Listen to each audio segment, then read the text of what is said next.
Ridge मैदान में tank के हिस्से पर क्रेन और ट्रक दौड़ाने का मामला आया है। इसको लेकर दिन भर सोशल मीडिया पर वीडियो वायरल होते रहे। इसको लेकर पूर्व उप महापौर नगर निगम शिमला टिकेंद्र पवार ने इस संबंध में एसपी शिमला को लिखित में शिकायत करने एफआईआर दर्ज करने की मांग की है। रिज मैदान के टैंक वाले हिस्से में किसी भी तरह के वाहन ले जाने पर पाबंदी है। वहीं प्रदेश हाईकोर्ट ने यहां पर किसी भी तरह के कार्यक्रम के आयोजन की मनाही की है। इसके बावजूद रिज पर कार्यक्रम का आयोजन करवाया जा रहा था। उन्होंने कहा कि इस तरह की गतिविधियों से शहरवासियों की जिंदगी को खतरे में डाला जा रहा है। उन्होंने पूरे मामले में ट्रक, क्रेन मालिकों, वाहनों को रिज में प्रवेश देने की अनुमति देने वाले पुलिस अधिकारियों, जिला प्रशासन समेत प्रदेश सरकार के संबंधित अधिकारियों के खिलाफ एफआईआर दर्ज करने की मांग की है। उन्होंने कहा कि अगर शिमला पुलिस ने इस संबंध में कोई उचित कार्रवाई नहीं की तो मामले को लेकर प्रदेश उच्च न्यायालय का दरवाजा खटखटाया जाएगा। रिज पर बने टैंक पर करीब 4.5 एमएलडी लीटर पानी की क्षमता है और अगर इसको नुकसान पहुंचता है, यह शहर के लिए खतरनाक साबित हो सकता है। सामने आया था रिज पर जो ट्रक रात को घूमते नजर आए, तो क्या संज्ञान से इसमें उसी जगह लिया जाएगा? देखिए, एक तो हमारे जो ये मामला है ये बहुत गंभीर मामला है। इसको हम लोग बहुत गंभीरता से ले रहे हैं और ये कैसे आया, क्यों आया, वो तो अलग इशू है। लेकिन पहुंचने का मैंने एसपी से भी बात की है और दूसरे लोगों से भी बात की है जो इसके रिस्पॉन्सिबिलिटी जिनकी है उसमें उसको संज्ञान लिया हमने इसमें। और दूसरा जो ये प्रोग्राम्स होते हैं रिज पे, ये इसकी जो परमिशन होती है होम डिपार्टमेंट से मिलती है, सेक्रेटेरिएट से। तो इसमें मेरा ये कहना है, किसी भी तरह का कोई भी कार्यक्रम होता है तो नगर निगम को उसकी जानकारी होनी चाहिए। कोई भी स्टेज बन रहा है, कोई भी कुछ बन रहा है, कोई किसी भी, क्योंकि हमने ऑलरेडी उसमें मार्क्ड किया हुआ है कहाँ पर कैसी स्टेज बनेगी। 26 जनवरी का प्रोग्राम है तो उसमें कहाँ वो स्टेज बनना है, हमने उसको होल्ड करने के लिए और वो परमानेंटली एक बनाया।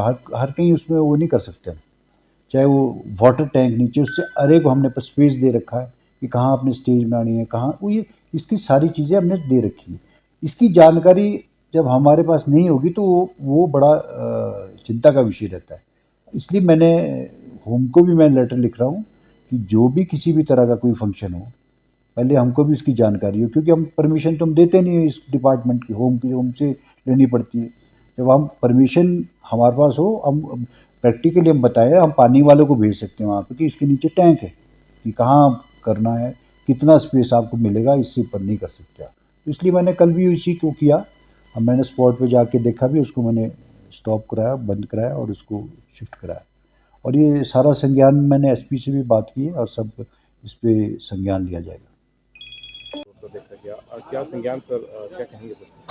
देखिए, ट्रक का मामला तो एक पहलू है और लेकिन ट्रक के साथ क्रेन भी थी जो सुबह देखी गई, और क्रेन के साथ आप अभी भी रिज पर जाएंगे तो ये जितने भी वहाँ पर टेंट्स लगाए हैं, ये भी मामला साथ में देखा जाना चाहिए कि रिज जो अपने आप में एक ऐसी जगह है जहाँ पर कानून ये कहता है कि आप कुछ वेंडिंग नहीं कर सकते और कुछ भी इस तरह की एग्जीबिशन भी नहीं कर सकते, क्योंकि इसमें ये हेरिटेज जोन है और आप हेरिटेज जोन में कोई टेम्परेरी स्ट्रक्चर्स भी खड़े नहीं कर सकते हैं।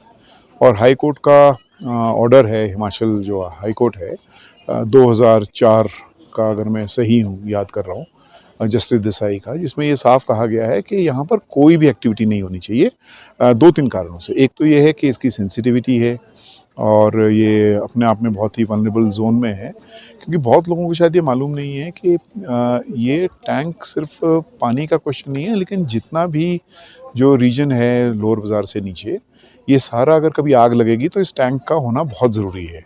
और अगर ये टैंक में थोड़ा गड़बड़ होती है तो वहाँ पर वो फायर हाइड्रेंट्स कुछ भी चलने वाले नहीं हैं। तो ये पूरा एक इकोसिस्टम है और उस इकोसिस्टम की एक कड़ी ये टैंक है। अगर ये ख़राब होगा तो ये पूरा का पूरा इकोसिस्टम ख़राब हो जाएगा।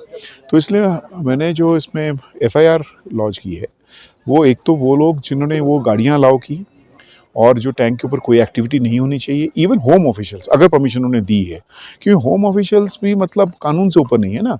आप होम डिपार्टमेंट हो कि आप किसी को पहले परमिशन है भी कि नहीं है, तो एक तो वो जो ट्रक और क्रेन के मालिक हैं उनके खिलाफ, और जो लापरवाही हुई है जिन अफसरों द्वारा उनके खिलाफ, क्योंकि बेसिकली ये डिज़ास्टर जो हमारा डिज़ास्टर मिटिगेशन प्लान है उसके तहत आता है और ये बहुत खतरनाक होता है। ये उसी तरह से है जैसे कोविड के वायलेशन से आपको याद होगा, उसी तरह से हमारा स्टेट डिज़ास्टर मैनेजमेंट एक्ट है और डिस्ट्रिक्ट डिज़ास्टर मैनेजमेंट एक्ट है। तो डीडीएम में बड़ा साफ है कि आप प्रीएम्प्ट करते हो कि आपको पता है कि ये अगर ऐसा गड़बड़ होगी, और ऑलरेडी आप जानते हैं कि 2 जगह से टैंक में लीकेजेस हैं और 2 जगह से क्रैक्स पड़ने शुरू हो गए हैं और इसमें कोई रीइंफोर्समेंट नहीं है। जो पुराने लोग जानते हैं टैंक के आसपास कुछ ऐसा नहीं है एक्चुअली। नो, यहाँ तो कुछ एक नारा चाहिए, नो मीन्स नो। ये जितने तंबू शंबू है ये कहीं और लगाने चाहिए, आप चाहे लेडीज़ पार्क में ले जाओ, कहीं भी और ले जाओ, ये यहाँ इसकी जगह नहीं है। तो ये थोड़ा समझना ज़रूरी है और इसलिए इसकी सैंक्टिटी को देखकर और इसकी मतलब सेंसिटिविटी को देखकर एक पुलिस में कंप्लेंट की है। अगर कार्रवाई नहीं करेंगे हम कंटेम्प्ट के लेकर कोर्ट में इनको सबको लेकर जाएंगे। Bhushan jewellers festival bonanza, lucky draw बदल देगा आपकी जिंदगी। 10,000 की खरीद पर 3 चमचमाती कार और 5 स्कूटियां। तो आज ही विजिट करें भूषण ज्वेलर्स सोलन।